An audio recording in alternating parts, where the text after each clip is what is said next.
Le fit avec les équipes, c'est la base de tout. C'est-à-dire qu'on peut avoir tout type de startup, tout type de taille, et on a notre idée bien faite sur la startup ou tel type de taille de startup. Mais en fait, ce qui va faire la différence, c'est le founder, quoi. Quelle est sa vision pour la boîte? C'est lui qui va faire découler les valeurs, qui va les faire vivre au quotidien. Donc c'est avec lui qu'il faut challenger tout ça.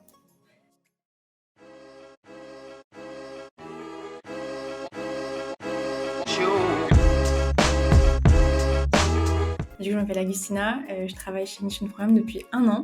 Je suis dans l'équipe coach et concrètement, Ignition Programme, j'aime bien dire que c'est un peu le Tinder du recrutement.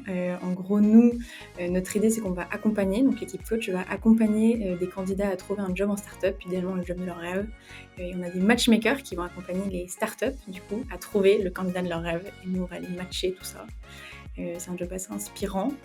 Mais du coup, c'est pour ça que je pense que j'avais beaucoup de choses à apporter sur la partie écosystème startup, parce que chez Ignition Programme, c'est notre quotidien.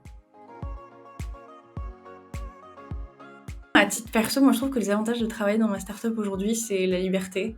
J'avoue que je pense que je suis très chanceuse. En tout cas, après je dis la startup en global, mais ma startup, où j'ai mon petit coup de cœur, c'est la liberté que j'ai au quotidien. Les gens inspirants que j'ai avec moi, parce que du coup en startup, qui dit startup, tu travailles souvent avec des gens qui ont eu eux-mêmes des projets entrepreneuriaux et qui sont tellement inspirants. Donc je pense que l'écosystème au global, c'est une chance de l'avoir, en tout cas sur le côté inspirant. Et l'agilité.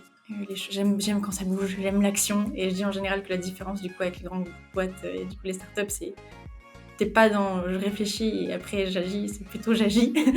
Et j'avoue que j'aime beaucoup cette dynamique et ce mindset de j'agis tout de suite.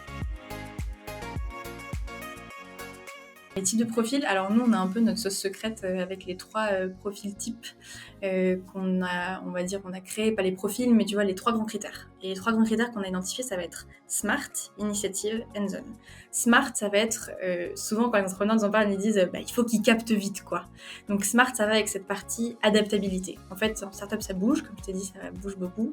Donc il faut des gens qui captent vite et qui bougent avec le mouvement.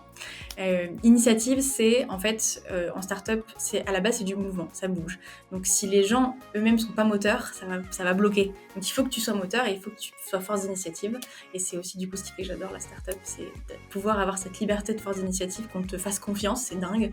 Et la dernière, c'est main dans le cambouis, et ça rejoint ce que je disais sur plutôt être dans l'action et au pire après la réflexion, mais c'est un mouvement de, en fait, je teste. Si ça marche pas, j'ai appris un truc et trop bien, du coup comme ça je vais transmettre ça dans les onboarding et du coup on va apprendre de nos erreurs, et si ça marche, tant mieux en fait. Mais il y a vraiment ce réflexe de, j'ai une intuition, je ressens quelque chose, je décroche mon téléphone, et en fait je vais vérifier sur le terrain et je fais quoi. Donc ouais, Smart, Initiative, Hands-on. Quel type de startup pour les sales? C'est trop cool parce que du coup, j'ai pu leur partager, nous, chez Ignition Programme, on a un livre blanc des métiers en startup. Et c'est pas juste les métiers, ce qui est cool, c'est qu'on a un job mapping par catégorie de métier. Il y en a un pour les sales qui va leur donner à la fois les différents types de jobs en sales et du coup, par éventail de types de startup. Donc, est-ce que c'est plutôt un métier que tu vas avoir en early stage, en middle stage ou en scale-up, et quel est le volume d'opportunités pour ce métier-là? Et du coup, ce qu'on remarque, c'est que pour les bizdev, SDR, donc vraiment ces métiers qui vont ramener du lead, on les voit à la fois en early, en middle ou en scale-up. Et c'est des profils qui sont très recherchés pour une raison très simple qui est la proportion dans les boîtes. En fait, il y aura toujours plus de proportion de sales dans une équipe, ou dans une boîte du coup, que de CPO, Product, Operation Manager. Donc forcément, cette proportion joue sur le volume d'opportunités. Ouais, alors moi je dirais qu'en startup, il faut déjà avoir ce mindset-là et le montrer. Donc typiquement, si tu as ce mindset de main dans le cambouis initiative, il faut le montrer avec des candidatures spontanées. Moi je dirais qu'en général, la candidature spontanée, c'est un peu... on dit souvent qu'il y a un peu un marché caché des opportunités. Donc il faut aller sur LinkedIn, il faut aller regarder. Et je pense que c'est pour ça aussi que les cabinets de recrutement marchent pas mal aussi en ce moment, parce que je pense que c'est un bon moyen aussi, notamment les cabinets spécialisés comme nous, du coup sur la startup. C'est du coup, on a aussi accès à ce marché. Et du coup, et je pense que la bonne démarche, c'est avoir l'initiative déjà, et pas hésiter à contacter les founders, contacter les talents, contacter les gens sur LinkedIn et avoir cette optique un peu de je teste et j'ai rien d'autre à perdre en fait. Je crée de la rencontre. Moi j'aime bien les questions de vision. Typiquement sur mon poste ou sur votre vision à vous de la boîte, votre boîte dans 5 ans ça donne quoi? Ou mon poste, qu'est-ce que vous avez imaginé comme évolution? Est-ce que vous avez imaginé que je vais avoir un poste plutôt management? Est-ce que c'est un poste qu'on va pouvoir co-construire ensemble, et si c'est le cas, comment? Je pense que c'est important de poser des questions d'évolution parce qu'elles vont arriver à un moment donné, donc autant les poser dès le début. Je pense ça et la question des valeurs. Je sais, et d'ailleurs, j'ai beaucoup aimé les discussions que j'ai eues en toute transparence avec les e-commerce, et c'est pas les seuls à m'avoir fait le retour sur les valeurs. Je sens que dans les fiches de poste, c'est un peu du bullshit. Donc, hyper important de prendre ça en compte et de se dire, ouais, en fait, il y a un sujet et il faut qu'on tacle un sujet. Et c'est pour ça que j'adore Ignition Programme, parce qu'on a ce sujet où on a envie d'aider les startups à le tacler, qui est un énorme sujet. Et du coup, pour le coup, en tant que candidat, bien identifier quelles sont mes valeurs. Et du coup, quand on est bien aligné avec ces valeurs et qu'on les connaît bien, on sait les challenger. Et du coup, à l'entretien, on va savoir tout de suite capter si, sur votre fiche de poste, vous parlez de bienveillance, comment est-ce que vous la vivez au quotidien. Et en fait, tu vas voir dans la réponse si la bienveillance c'est ton truc à toi, tu vas le sentir si c'est ça ou pas. Donc, challenger les valeurs.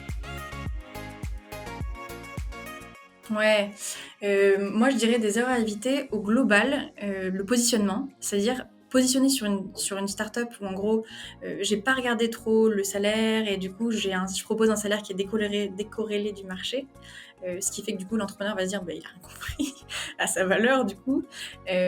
Aussi peut-être, si vous n'êtes pas à l'aise avec le mindset, donc si vous n'êtes pas à l'aise avec le tutoiement, si vous n'êtes pas à l'aise avec vraiment tout ce qui vient avec le fait de parler en anglais, le fait que ça bouge beaucoup, si vous aimez avoir des réflexions stratégiques, faire des benches de la veille et que c'est votre dada, mais en fait, fine.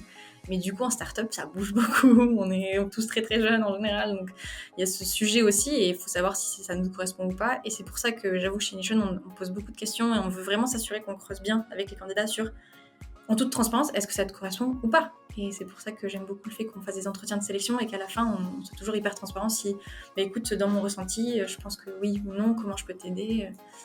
Donc, être sûr que ça peut coller ou pas, quoi. Bonne question. C'est vrai qu'il y a un sujet du turnover, carrément. Moi, ce que j'ai tendance à dire, c'est... Je pense que...